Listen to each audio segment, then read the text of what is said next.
All the greatest art, not just painting, but literature, the greatest musical composition, requires a lot of participation on the part of the viewer. It doesn't, the way Greenberg phrased it, it doesn't rush out to meet your taste.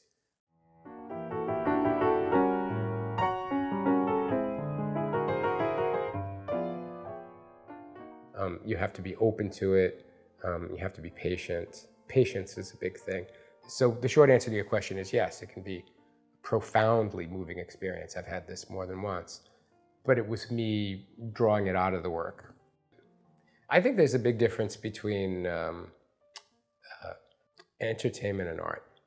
And it's not a neat division. Like, art doesn't end off here and entertainment begins there and everything falls on one side of the line. There's a lot of gray area in between.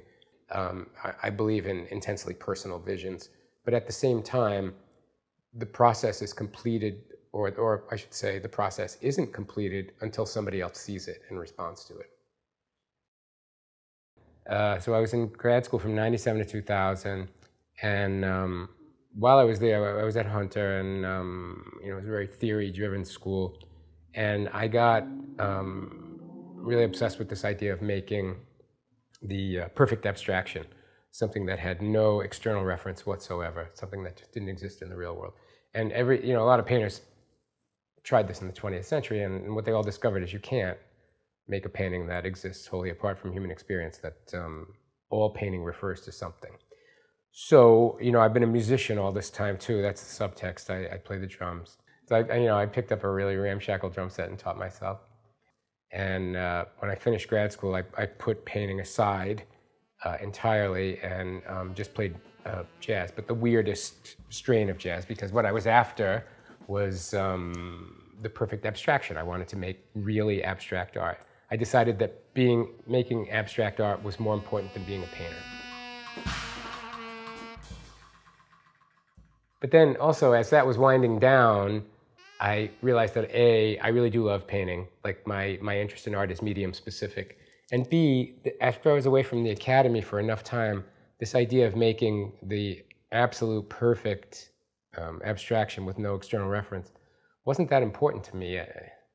And if you look at my website, it said that, the title on my website says Paintings 2005 to Present, because that's when I think of as the beginning of my grown-up work. Something that I really liked, and this is when I was a small child, I'd be making a drawing and somebody would be around the house, a friend of my parents or something like that, and they would come over and speak to me in the way that you speak to a child. "Oh, I hear you're quite the little artist." And I remember they would come over and look at what I was drawing, and it would stop them in their tracks. It happened more than once that I startled an adult, and I was aware of the power that came along with that, because I was Machiavellian even as a child. What I got really interested in was color, and color, I think, if you want color to be the star of the show, well, number one, it works best with abstract motifs, and number two, the motifs themselves have to be, I usually refer to them as bland, but that sounds pejorative. So you have to kind of place limits on everything else. Energetic gestures call attention to themselves, and hence call attention away from the colors. Overly complicated formats, certainly figures and representation. So I didn't come to geometry from any particular affinity for geometry, and its inherent perfection and sacred geometry and all that. I'm not all that interested in that stuff, but it's the perfect vessel for my color ideas. Sequences of color that articulate space and atmosphere and kind of a spreading light.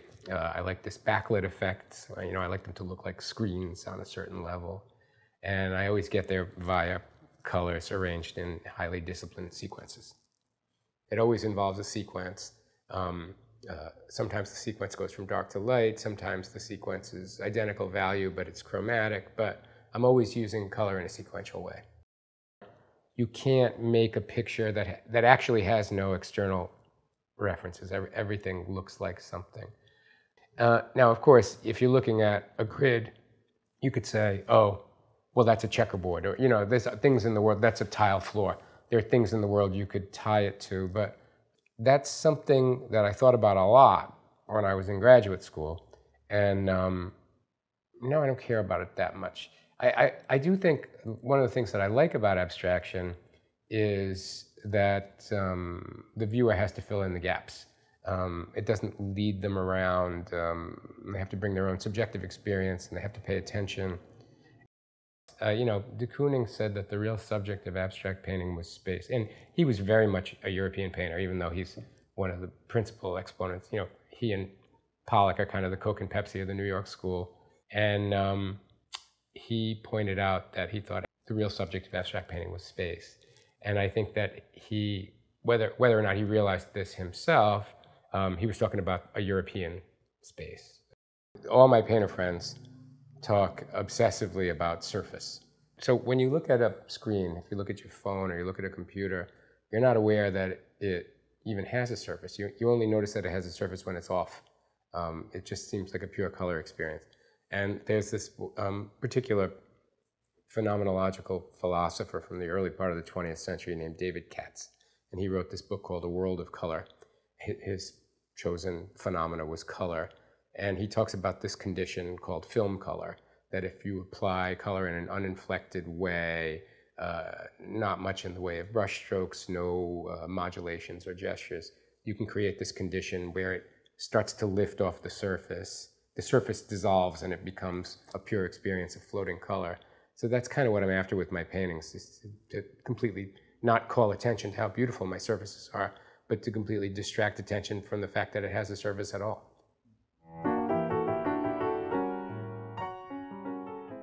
Clement Greenberg said that an artist, one of the most important jobs that an artist has is that they're the first viewer of their own work. They're the primary viewer of their own work.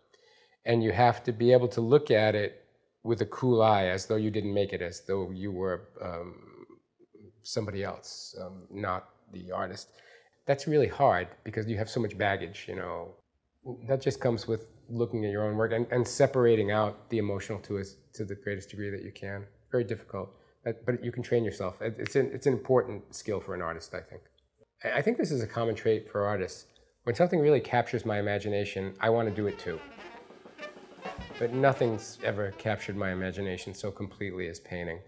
The idea that I'm a part of this sort of breathless, thrilling conversation really matters a lot to me.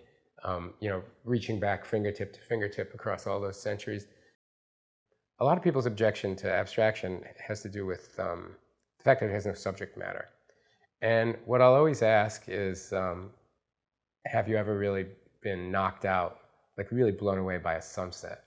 And everybody has at some point in their life. I mean, that's just one of those universal human experiences when you're faced with a magnificent sunset or a crystalline lake or a mountain shrouded in mist.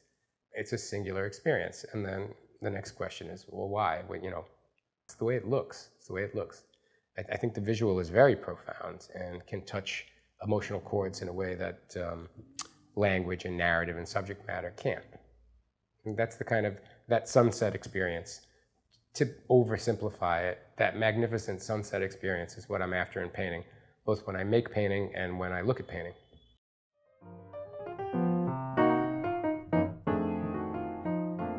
I just thrill to it. I thrill to it in the same way that I thrill to the greatest jazz performances and great 20th century composers and the great works of literature I love to read. Within all our limitations of our physical bodies and the sort of squalor of the world that we live in right now, and these are mankind's greatest achievements. This is the top of the pyramid. And I thrill to it. I swoon over painting. I don't ask those. I guess I'm avoiding your question. The reason is I don't think it has to have a function. It's about how it makes me feel, and it can be overwhelming.